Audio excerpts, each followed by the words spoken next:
here, just like usual, if you want to turn this into your cheat sheet, that's fine. It is a test, so you can do a full page, one-sided, but always go back through your notes and stuff to look at other things you might want to add. All right, well, let's get going here. Starting with section 8.1. Seems like a lot of kind of random stuff in this chapter. But in 8.1, we learned about all of the different variations, direct, inverse, and joint. I'm going to try to do an example of each type, and I'll also put those proportions back up here in case you are making your cheat sheet, and you might want to have those. Example 1, it says if x varies directly as y, so right there, varies directly, that means direct variation. Find x when y equals -2. Now, there's got to be a couple more things given to us. First of all, the proportion is up there for direct variation if you want to copy that down again.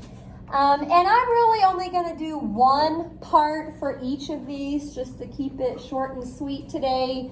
So the only part A, that we're going to do here says x equals -12 when y equals 6. Okay, now the proportion has 1s and 2s in it. So what I usually do is whatever they give me first, that's what I call the 1s, x1, y1. These I'm going to call the 2s. That's not necessarily what you have to do. You just have to be consistent. If you call this x2, that better be y2, not y1. Or up here, if you called that x2, make sure that's y2, not y1. You'll want to be consistent.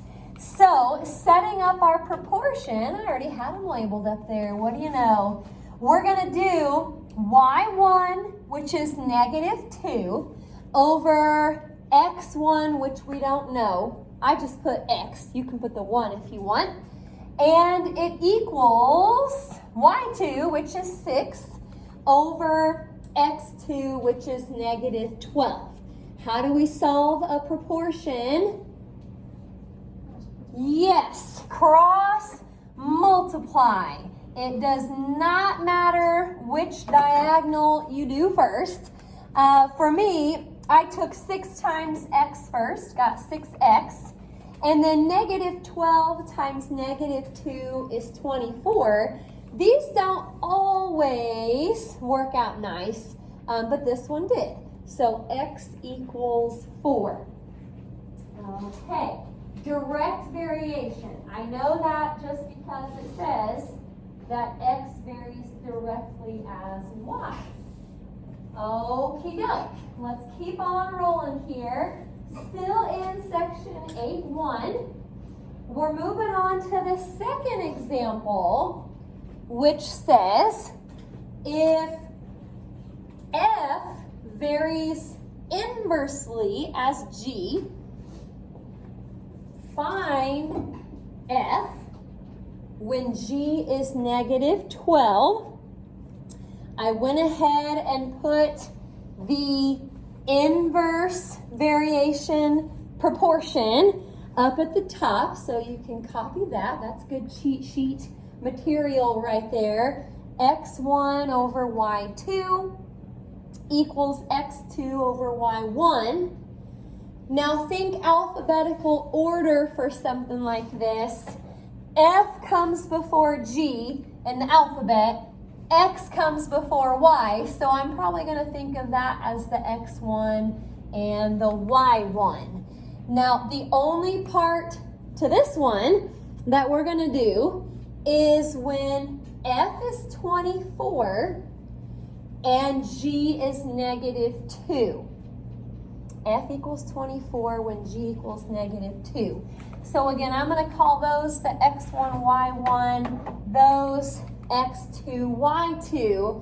This is just a matter of putting everything in the right place and then cross multiplying. So we're going to have f over negative 2 equals 24 over negative 12. That was y1. Cross multiply either direction first. You'll end up dividing by negative 12. So positive 4 is what we would get for f. Again, they don't always work out nice. If it's a decimal that ends, you can write it as decimal. If it doesn't end, probably would leave it as a fraction. Okay, we've done direct. We've done inverse. The only other one that we haven't done is joint variation. On the test Monday, at most, you'll have one of each. It might be less than that, but at most, you'll have one of each type. So make sure you get all those proportions. If A varies jointly as B and C, find A when B equals 5, C equals 2.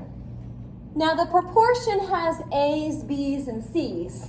It could be X, Y, and Z. It doesn't always have to be those same variables. But I've got A1 over B1, C1, and then A2 over B2, C2. These are kind of hard to remember. And here's what we've got to find for part A, the only part. It says A equals 50 when B equals 5 and C equals 4. Again, it's a matter of putting everything in the right place, cross multiplying. I'm going to say that is A1, B1, C1.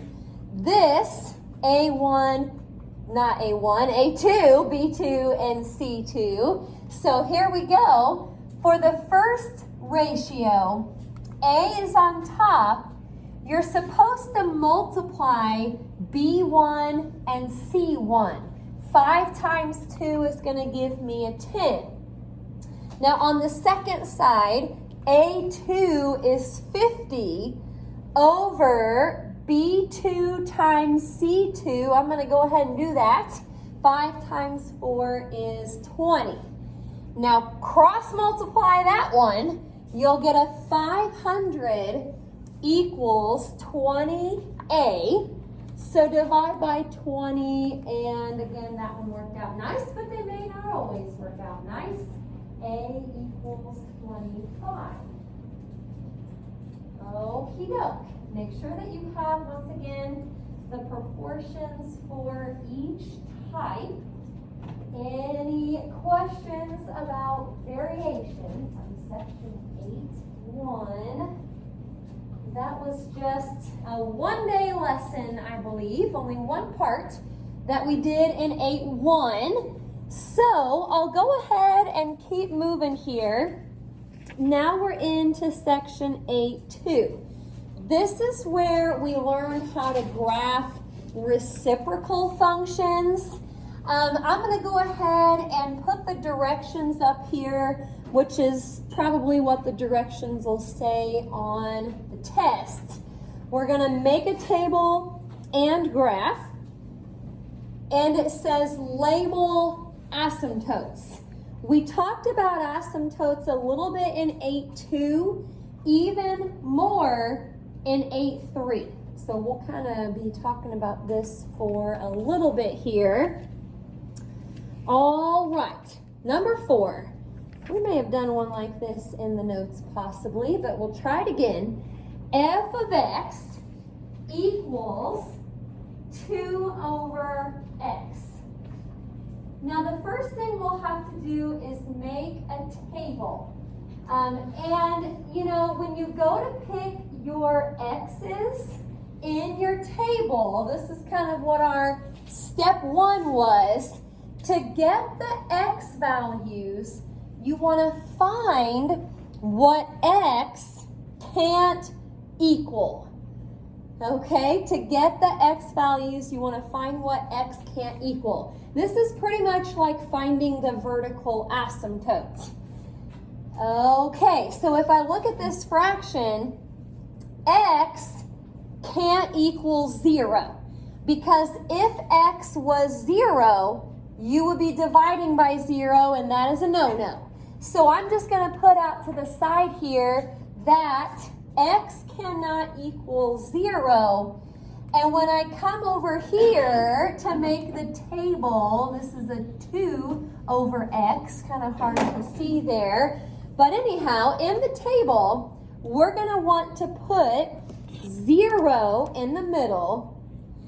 So we'll pick a couple numbers bigger. I actually picked 3 numbers bigger. I think that's probably what we did in the notes. And then a few numbers smaller. It doesn't matter where you put those numbers, just as long as you've got them. Okie doke. So I'm going to plug these in. The first one, and you can use your calculator on some of this, but I'm going to plug in a 3 for x first.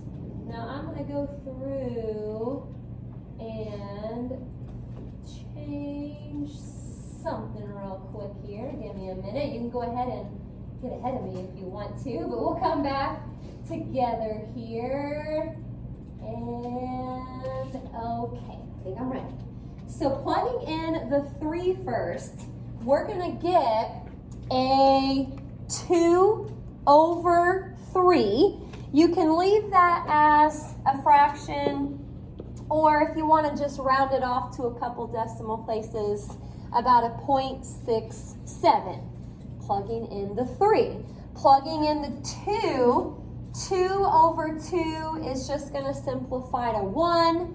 Plugging in a 1 for x, 2 over 1 is just going to simplify to 2. Now, we can try to plug in the 0, but I'm going to put undefined over there. You can't divide by 0, so that's not going to work. 2 divided by -1 is -2. And a couple more here. We'll end up with 2 divided by -2, that's -1. 2 divided by -3 is a -2/3, or like a -0.67. Something close to that. Now, let me think here real quick.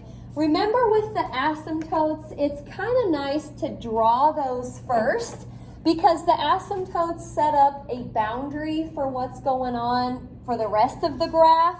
And so if you look right here at what x can't equal, right here where x is 0, it's undefined, which means we have a vertical asymptote right there where x is 0. Okie doke. Now, it did say label asymptotes. We already labeled the vertical asymptote. Let me remind you a little bit about the horizontal asymptote. Here's how we figured out where that was.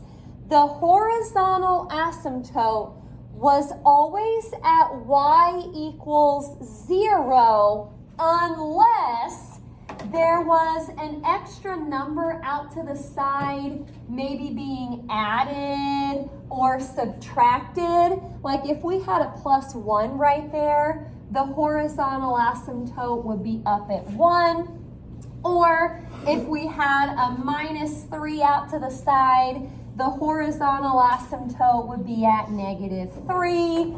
This problem though, it's just at 0. There's no extra numbers off to the side.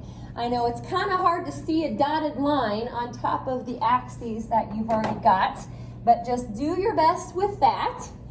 So my first point is at 3.67. I guess that's a little bit below 1. 2, 1, and then 1, 2. You can go ahead and kind of get that close to the asymptotes, but remember, don't touch them. Alrighty, on the other side, -1, -2. Then we've got -2, -1, -3, -0.67. That's almost down to -1. So there's the other side. If you look at your notes from chapter 8, we had some graphs from 8.2 like this. We also had some graphs from 8.3. I think I've actually put that on a slide here in a minute, but you won't have any graphs from 8.3. The only types of graphs that you'll have to know how to do will be like this one. Find what x can't equal, pick some numbers around it, and then you'll want to remember how to draw those asymptotes. Any questions about that one? All right, let's go ahead here to 8.3. Now, I mentioned that you won't have to do any graphs from 8.3, but there will still be some problems where you have to find the asymptotes. You're not going to have graphs from 8.3, but once again, there should still be some problems on there where you just have to find the asymptotes. So I put a couple things back up here in case you're making your cheat sheet right now and you want to have some steps to follow. Basically, to find the vertical asymptote, you're going to set the bottom equal to 0, solve it for x. The horizontal asymptote, this one takes a little bit more work. Okay, there's 3 scenarios. I'm going to try to briefly summarize what those 3 scenarios are. So the first one, if the degree on top is greater than the degree on bottom. Degree, remember, is just basically that biggest power of x. If the degree on top is greater than the degree on bottom, there is no horizontal asymptote. Next year in pre-calc, we'll go a little bit further with that. Now the second scenario I have up here, if the degree on top is less than the degree on bottom, if the degree on top is less than the degree on bottom, you're going to say that the HA is that y equals 0. And last but not least, if the degree on top equals the degree on bottom, it says divide the leading coefficients. Okie doke. I'll try to show you what that's all about here in just a sec.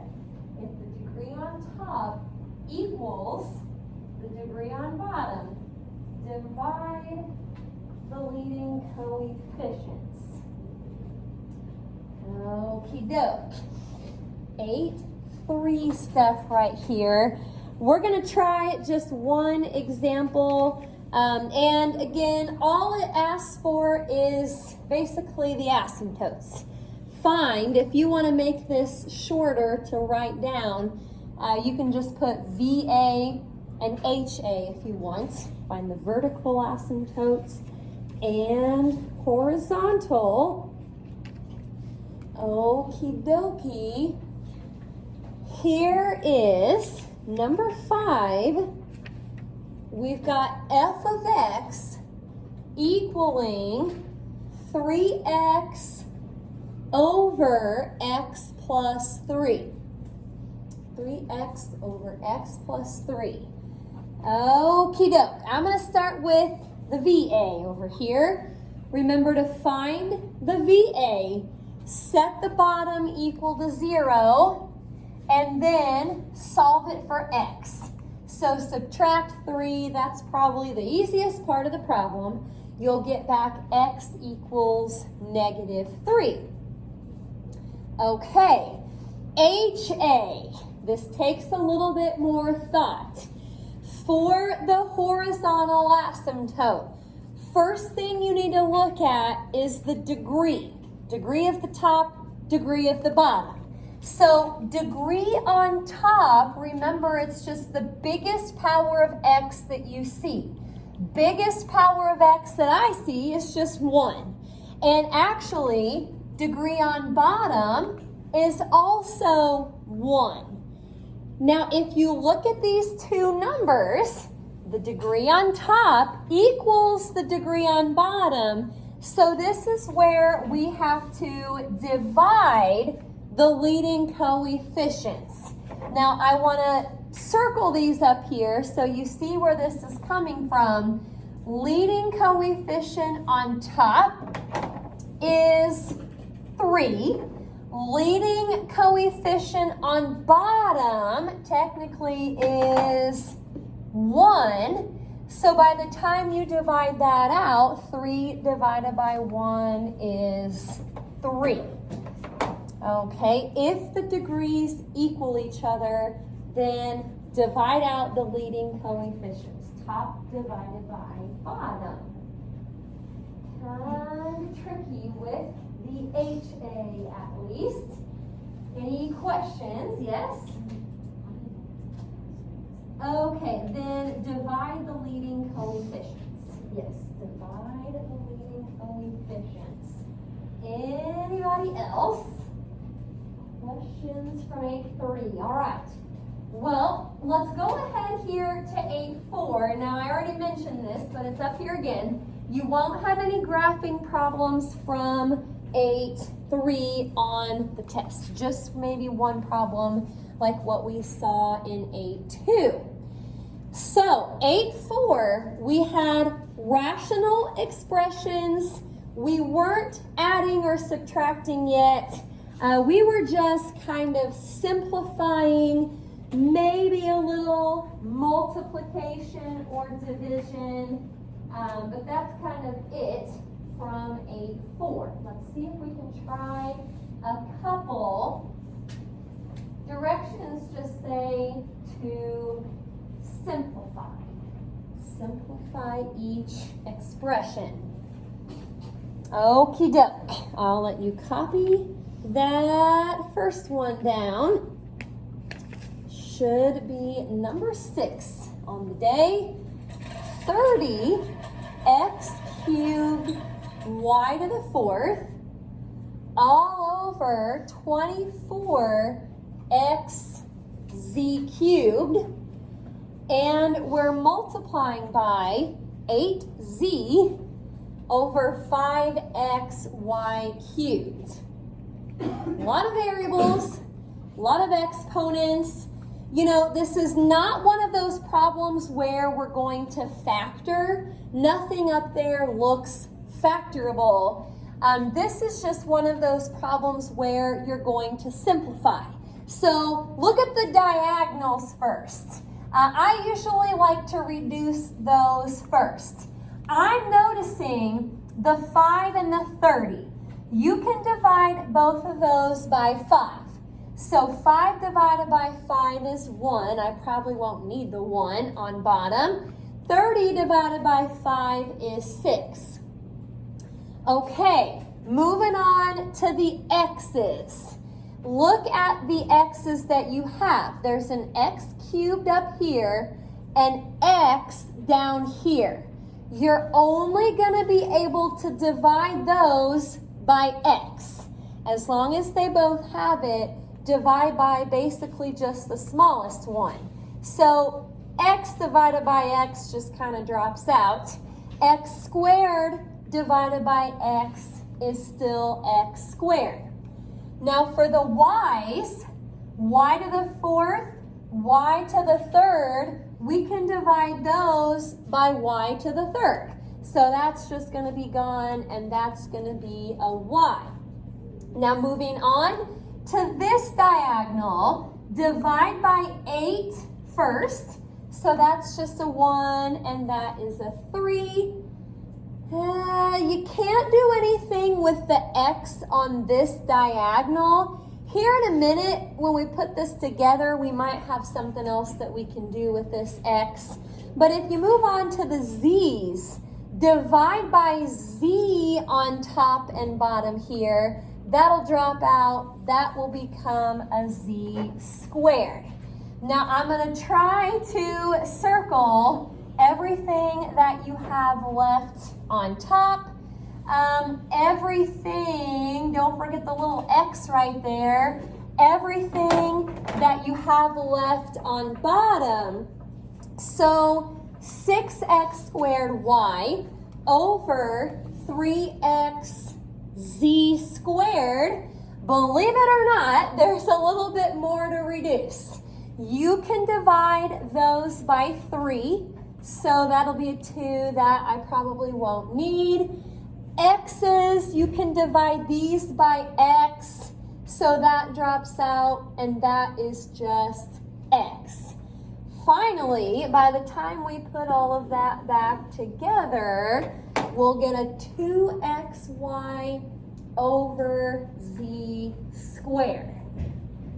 Okie doke.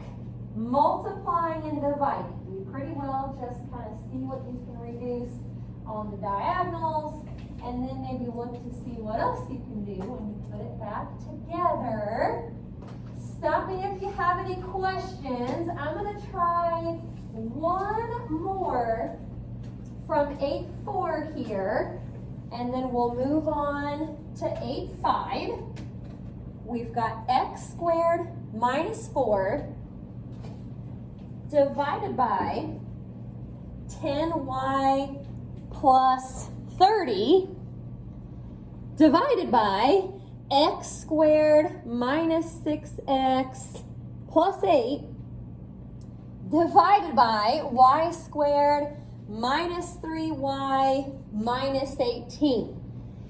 Now it's up to you what you want to start doing first, but I see the division right here and I'm kind of forgetful. So if I don't keep change flip right now, I'll probably forget to do it later.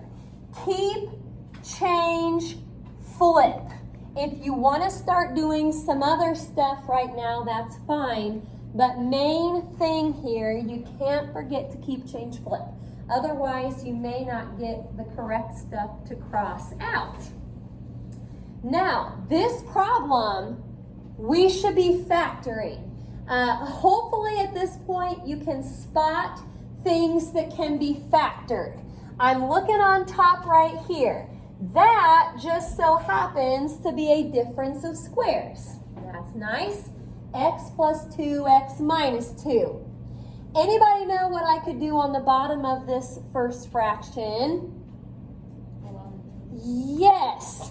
You will get your quizzes back today. I may have to hurry to get them back to you, but I noticed a lot of people on these kind of problems forgot to factor out the GCF. So keep that in mind. Now up here, nice factoring, two numbers that multiply to negative 18 add to negative 3. You should have a y plus 3, y minus 6. On the bottom, looks like you'll have x minus 2, x minus 4. You can have the 4 first if you want, and then the 2. Well, let's start crossing stuff out. So we've got y plus 3, y plus 3, x minus 2, x minus 2. Darn, that's all that I can do. I was hoping for more, but that's all right. We'll put back together what we have on top, x plus 2, y minus 6. The bottom, we've got a 10 times x minus 4. Nothing else that we can do to that one. So some of the problems, like I said, you just reduce. Others, you may have a little bit of factoring. I'm going to go ahead and try a couple from 8-5. Stop me if you've got any questions. I go a little faster on review day, so slow me down if you need to. 8-5 was the adding and subtracting. So remember, no matter what they give you, you have to have common denominators. We're still just basically simplifying here, so I didn't put the directions back up. But we've got a 2y over 3x cubed plus 2z over 9xy squared. Nothing up here looks factorable. There's no adding or subtracting going on. Let's hop down here for a second and figure out what the LCD is. What is the smallest number that can be divided by 3 and 9? 9. And remember, with the variables, you want to make sure that you get the biggest of each variable. This is x cubed, so I need that. It's bigger than x. And y squared, that's the only y, but yeah, we need that too. So 9x cubed y squared. Check out your first denominator. It has a 3, but you need it to be a 9. So multiply by 3, and also y squared, because that's the other part that you didn't have. So first fraction gets multiplied by 3y squared. The second denominator looks pretty darn good, but I only have an x, and I need that to be x cubed. So it looks like we're going to have to multiply the second fraction by x squared. Okie doke. This should turn into 6y cubed plus, I'll probably try to put that in alphabetical order, 2x squared z over that same denominator. Now when you add the numerators to kind of put this back together, you can't really add them. You just put 6y cubed plus 2x squared z all over 9x cubed y squared. Adding and subtracting, you have to have common denominators. Alrighty, let's try one more from 8-5 here. And then 8-6, I think I've just got one problem since we just learned that stuff. So, number 9, here it is. I've got 2 over y squared minus y minus 6 minus 4 over y squared plus y minus 2. I see the denominators, they're not the same. I need to get them to be the same, but probably first we need to factor. Both denominators look factorable. Something else I'll probably do, instead of leaving that as a minus, I'll probably change it to plus negative so I don't forget to distribute the negative. That would be a bummer. Okie doke. First denominator. Think of your factoring down there. Different signs. 2 numbers that multiply to -6 add to -1. That would be a +2 and a -3. Okay, second fraction. I've got that -4 on top, and let me look on bottom here. Different signs, 2 numbers that multiply to -2 and add to 1. Make sure you put the 2 with the plus and then the 1 with the minus. When you pick your LCD for something like this that's been factored, what you'll want to do is make sure each parentheses appears once. So the y plus 2, the y minus 3, the y minus 1. They all have to appear once. Then you have to decide what to multiply by on each fraction. This one has the y plus 2. It has the y minus 3. It doesn't have the y minus 1. Second fraction has everything except for the y minus 3. So for the first fraction, let's distribute that 2 on top. I haven't done it yet on my PowerPoint, but I will. The second fraction, we're going to have to distribute a -4. So again, I haven't done it quite yet up here, but that will be the next step. Now keep in mind, the order of the parentheses on bottom does not matter. You can have those in a different order if you want. So here we go. 2y minus 2 all over that same denominator plus -4y plus 12. You may not have got the plus 12 if you left the minus here. So by the time you put all the stuff on top together, 2y minus 4y, that should be a -2y. And then -2 plus 12 is +10. It gets a little bit messy there with the factoring. I'll leave that up there for a second here if you still need it. Any questions about 8-5 stuff? Kind of have a lot going on there. Well, like I said, I'm just going to do one problem from 8-6 because that's the stuff that we just learned about.